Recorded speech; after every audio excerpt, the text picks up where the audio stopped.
আসসালামু আলাইকুম ওয়া রাহমাতুল্লাহ। প্রিয় শিক্ষার্থীবৃন্দু, আমি ডিজার আন্ডার দ্য এলমস এই ট্র্যাজেডির সামারি আলোচনা করব। তো চলো কথা না বাড়িয়ে সামারিটি শুরু করা যাক। এই নাটকটি শুরু হয় সিমিয়ন পিটার এবং ইবেনের কথোপকথনের মাধ্যমে ফার্ম হাউসে। এখানে ফার্ম হাউসটা হচ্ছে ফার্ম অর্থাৎ খামার, এখানে গরু বা অন্য কিছু যে খামার সেই খামার এবং খামারের সাথেই সংলগ্ন বাড়ি হচ্ছে, এটাকে একেবারে বলা হয় ফার্ম হাউস। আর এই ফার্ম হাউসের দুই পাশে দুটা এলম গাছ রয়েছে।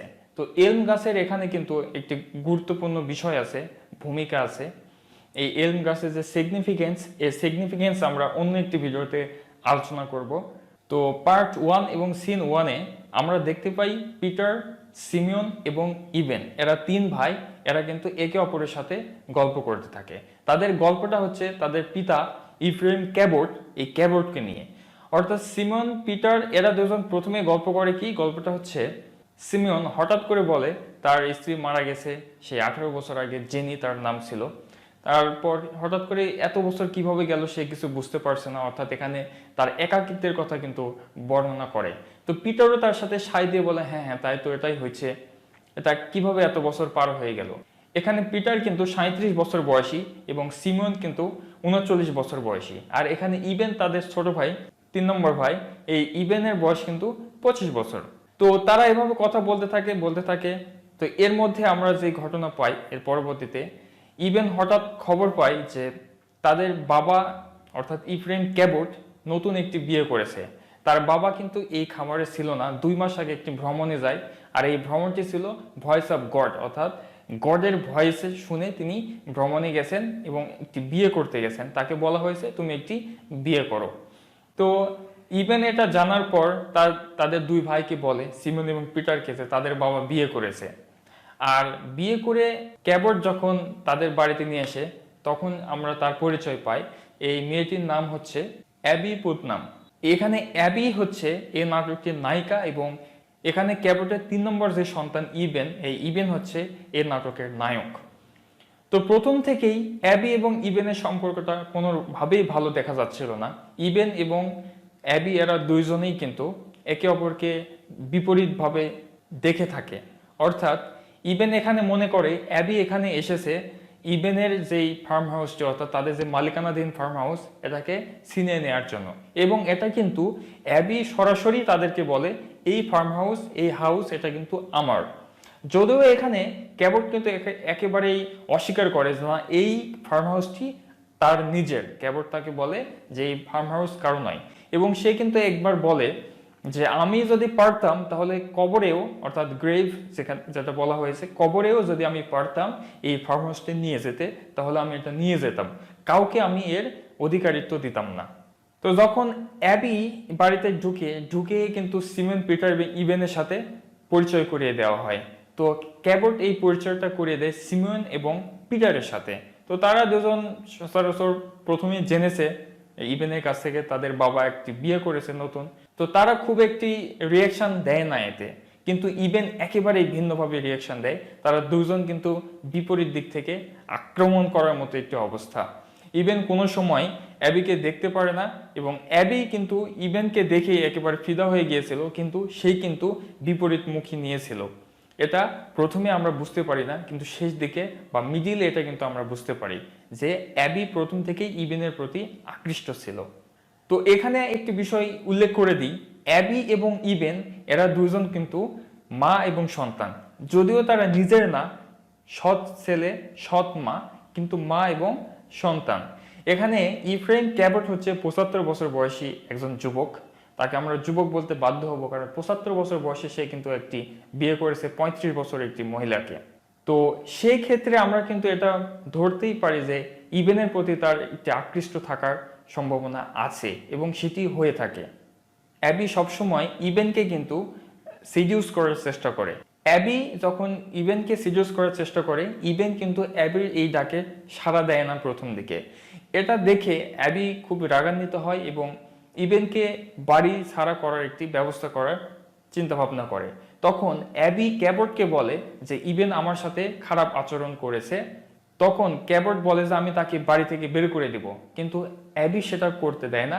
সে বলে যে তাকে এভাবে তাড়িয়ে দেওয়ার প্রয়োজন নেই, যদি তুমি আমাকে এই বাড়ি বা এই ফার্ম হাউসটা লিখে দাও তাহলে কিন্তু এই ইভেন্ট একেবারে এমনিতেই শেষ হয়ে যাবে। আর এখানে সিমন আর পিটার, এই যে দুই ভাই, এদের কিন্তু খুব একটা বর্ণনা আমরা পাই না। তারা প্রথম থেকেই একাকিত্বে ভুগতেছিল। তারা কিন্তু স্বর্ণের সন্ধানীতে উৎসুক। তারা ক্যালিফোর্নিয়াতে যাওয়ার একটি চিন্তা ভাবনা করতেছিল প্রথম থেকে শেষ পর্যন্ত, যতক্ষণ তাদের বর্ণনা আমরা পাই।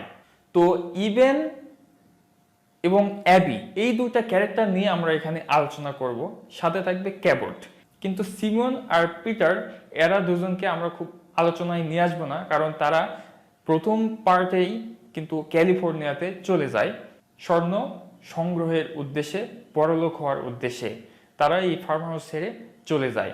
আর তাদের যে ভাগ, তাদের এই ফার্ম হাউস বা ফার্মে যে ভাগটা ছিল, সেই ভাগ কিন্তু ইভেনের কাছে তারা বিক্রয় করে দেয়।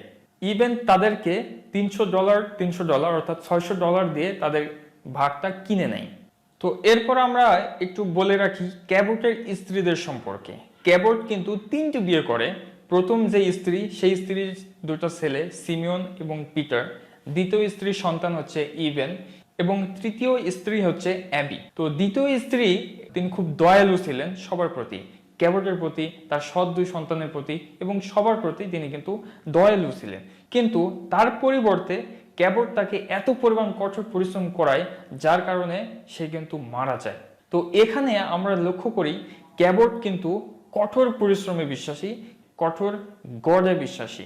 সে কারণে সে নিজে কঠোর পরিশ্রম করে এবং সবাইকে কঠোর পরিশ্রম বানায়। তো যার কারণে দ্বিতীয় স্ত্রী মারা যায়। আর এখান থেকে ইভেন মনে করে এই ফার্মের মালিক তার মা ছিল, তার মা মারা যাওয়ার পর এই ফার্মের মালিক ইভেন, নট ক্যাবট।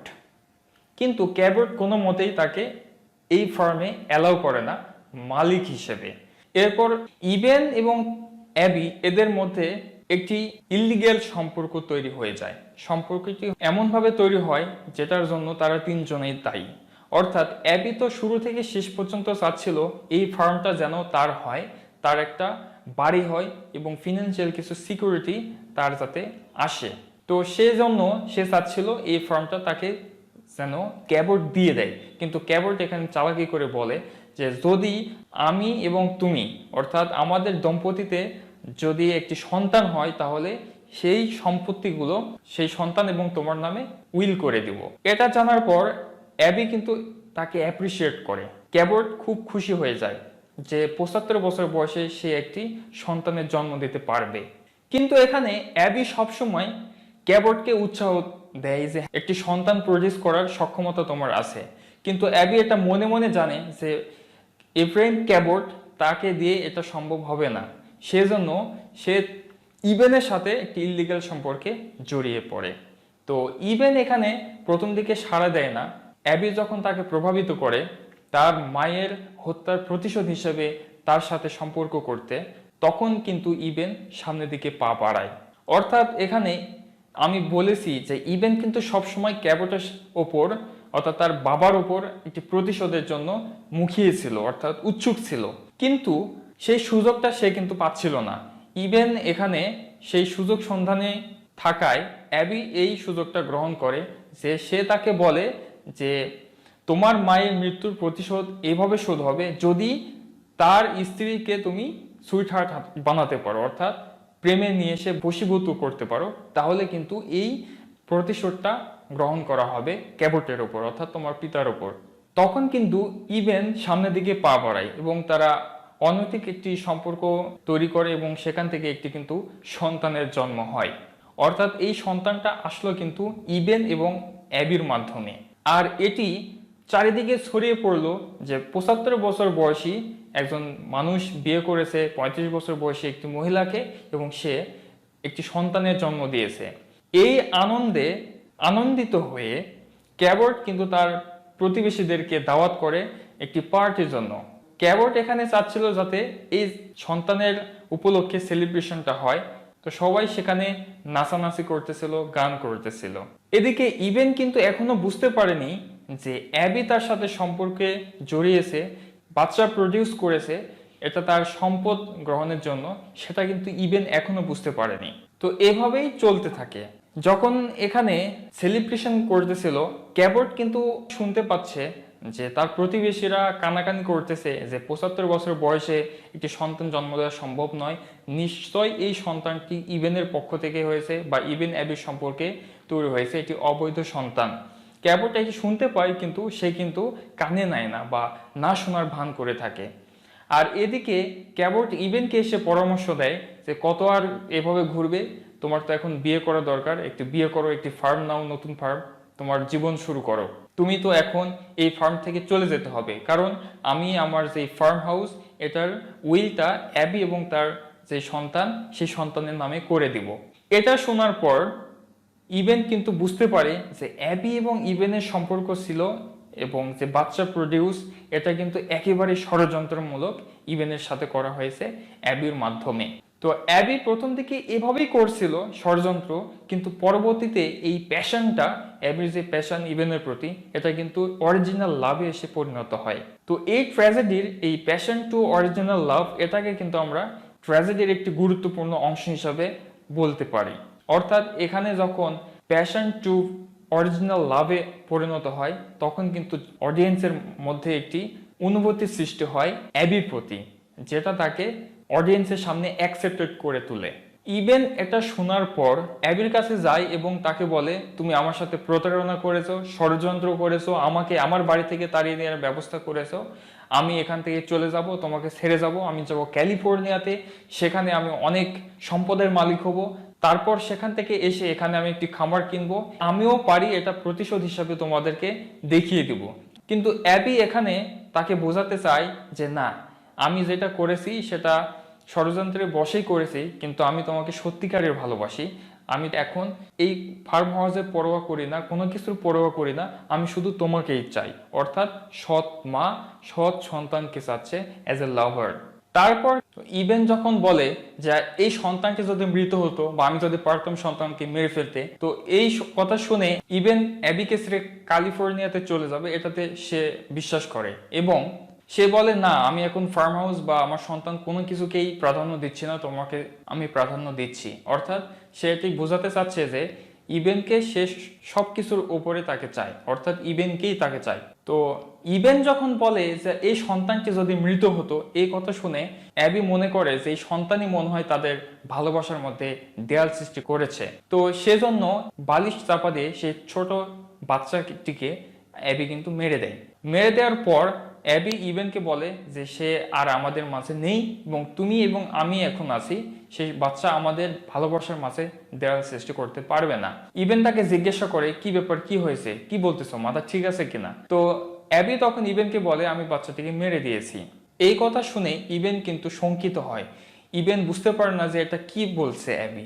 তো ইবেন তখন বলে যে আমি তোমাকে অবশ্যই পুলিশে ধরিয়ে দিব, তোমার ফাঁসিতে ঝোলাবো, এরকম কথা বলতেছিল। তো অ্যাবি বলে যে তুমি যে কোনো কিছু করতে পারো, আমি কিছুতে পরোয়া করি না, আমি শুধু তোমাকে চাই। ইবেন কিন্তু শেরিফের কাছে যায়, পুলিশের কাছে বা লয়ার যেটাই হোক, সেখানে যেয়ে কিন্তু বলে যে অ্যাবি একটি সন্তানকে মেরে ফেলেছে। তো যখন তার কাছ থেকে ইবেন বাড়ি দিয়ে আসতেছিল, সে মনে মনে ভাবতেছিল যে আসলে অ্যাবি কি শুধু একাই এখানে দোষী, আমি কি দোষী নই? নিশ্চয় আমিও দোষী, কারণ আমি যদি সেই সন্তানকে মৃত্যুর কথা না বলতাম, অ্যাবি হয়তো এই সন্তানটিকে মারতো না। অর্থাৎ আমি এই সন্তানটিকে মারার জন্য তাকে প্ররোচিত করেছি, অর্থাৎ আমিও এর জন্য দোষী। তো শেষ পর্যন্ত অ্যাবি আবার এই বিষয়টি ক্যাবটকে বলে যে আমি সন্তানকে মেরে দিয়েছি। তো ক্যাবট তখন বলে যে এটা কিভাবে সম্ভব, আমি পুলিশকে ধরিয়ে দিব। তখন অ্যাবি ক্যাবটকে বলে এটার দরকার নেই, কারণ ইবেন গেছে পুলিশের কাছে, সে এই বিষয়টি তাকে জানাবে। এরপর ইবেন, ক্যাবট এবং অ্যাবি এরা বাড়িতে থাকে, সে সময়টাতে পুলিশ চলে আসে, ইবেন এবং অ্যাবিকে ধরে নিয়ে যায় এবং তারা দুজন একে অপরকে আলিঙ্গন করে এবং বলে আমরা দুজন এক জায়গায় যদি থাকি তাহলে একাকিত্ব আমাদেরকে স্পর্শ করবে না বা তারা খুব সুখে থাকবে, শান্তিতে থাকবে, যদিও সেটা জেলখানা হয়। তো তাদের এমন অবস্থা দেখে ক্যাবট কিন্তু লজ্জিত হয়, এটা কি হচ্ছে। তারা কিন্তু মা এবং ছেলে, যদিও নিজের নয়, সৎ ছেলে সৎ মা।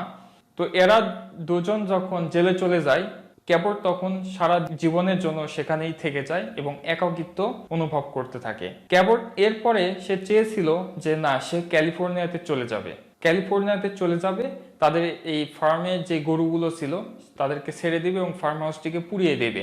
কিন্তু সে দেখে যে তার ক্যালিফোর্নিয়াতে যেতে কিছু অর্থ পয়সার দরকার, সেই অর্থ পয়সা তার কাছে নেই, কারণ যে অর্থ পয়সা লুকিয়ে রেখেছিল বোর্ডের নিচে, ফ্লোরে, under the board of floor, তো সেখান থেকে ইভেন কিন্তু ওই টাকাটা চুরি করে সিমিয়ন এবং পিটারকে যে 300-600 ডলার দিয়েছিল, এই টাকা কিন্তু এখান থেকে দিয়েছিল।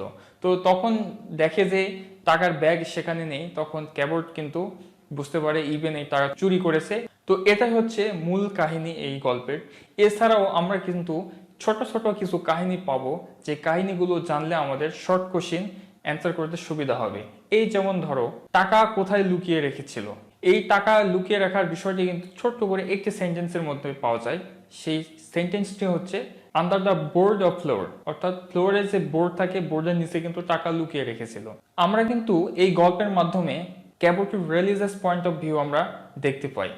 ক্যাবট হচ্ছে পিউরিটান একজন মানুষ, সে কিন্তু পিউরিটানিজমে বিশ্বাস করে। সে বিশ্বাস করে যে সহজভাবে গেলে, সহজ রাস্তায় গডকে পাওয়া যাবে না, বরং কঠিন রাস্তায় গেলে গডকে পাওয়া যাবে। এবং সাথে সাথে ক্যাবট কিন্তু কঠোর পরিশ্রমে বিশ্বাসী ছিল। তো এমন একটি গল্প কিন্তু আমরা পাস্ট লাইফ সম্পর্কে জানতে পারি, যখন ক্যাবট অ্যাবিকে বলে যে এখন যেখানে তার ফার্ম হাউসটি আছে, সেই ফার্ম হাউস তৈরি করেছিল যখন তার বয়স ছিল 20 বছর, এখন তার বয়স 75, 20 বছর বয়সে কিন্তু সেই ফার্ম হাউসটি তৈরি করেছিল। তখন এখানে সে স্ট্রংগেস্ট এবং টাফেস্ট পার্সন ছিল এই এলাকার মধ্যে। তো এখানে সব পাথরের জর্জীর্ণ পাথর এলাকা, এখানে ফার্টাইল না, উর্বর না জমিগুলো, কিন্তু এখানে সে ফসল ফলানোর চেষ্টা করতে থাকে, কারণ সে বলে ভয়েস অফ গড, অর্থাৎ গডের কণ্ঠস্বর তাকে পরিচালিত করে থাকে। সে বলেছে যে এখানেই তুমি, ভয়েস অফ গড তাকে বলেছে যে এখানেই তুমি ফসল উৎপাদন করতে থাকো, এর মাধ্যমে আমাকে পাওয়া যাবে।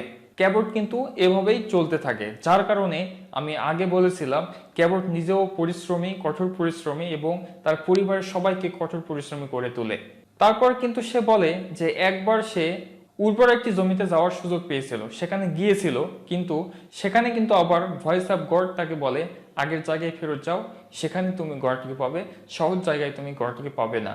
তো সেখান থেকে কিন্তু ফিরে আবার সেই স্টোনি এলাকা, অর্থাৎ পাথরের জরাজীর্ণ একটি এলাকায় এসে আবার ফসল উৎপাদন করতে থাকে এবং ফার্ম হাউসে কিন্তু বসবাস করতে থাকে। তাহলে সংক্ষেপে যদি আমরা গল্পটাকে বিভক্ত করি, তাহলে এখানে আমরা কয়েকটি খণ্ড পাবো।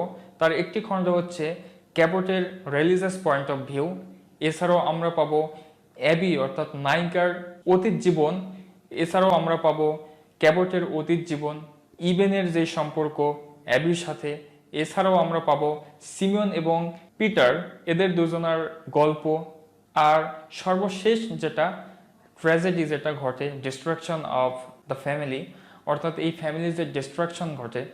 তো 3টি সদস্য তারা থাকে, 3 সদস্যের মধ্যে ইভেন এবং অ্যাবি তারা যায় জেলখানাতে এবং ক্যাবট সেই ফার্ম হাউসেই থেকে যায় অবশিষ্ট এবং একাকিত্ব নিয়ে সারা জীবন পার করতে থাকে। তো এই ছিল ডিজায়ার আন্ডার দ্য এলমস এই নাটকটির কাহিনী। তো পরবর্তীতে আবারও তোমাদের সামনে আবার অন্য কোনো একটি টপিক নিয়ে আসবো। সে পর্যন্ত ভালো থাকবে, সুস্থ থাকবে, আল্লাহ হাফেজ।